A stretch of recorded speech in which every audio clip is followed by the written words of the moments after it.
Part 10 assumed you already had clean text chunks. This lesson explains where those chunks actually come from, loading and splitting real documents. Embedding an entire 50-page PDF as one vector loses important details, making it much harder to retrieve the exact information you need.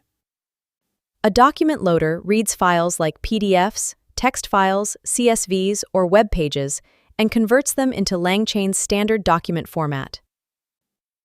PyPDF Loader reads every page of a PDF and returns a list of document objects, making the content ready for further processing. Text Loader works exactly the same way for plain text files.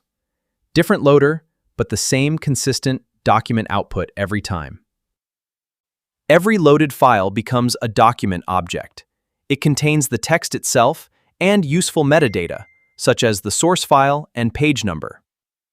Loading converts files into document objects, but each one can still contain far too much text for accurate retrieval.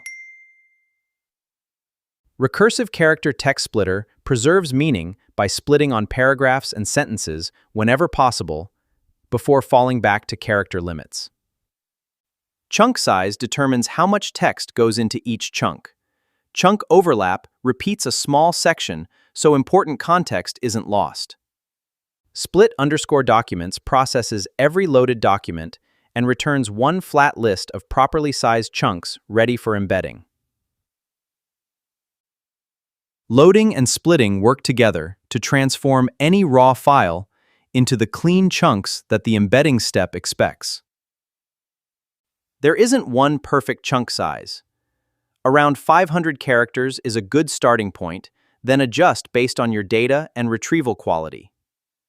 These are exactly the chunks that get embedded and stored inside your vector database, forming the foundation of semantic search.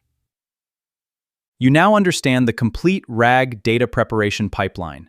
Next, we'll compare traditional chains, LCEL, and LangGraph to build intelligent AI applications.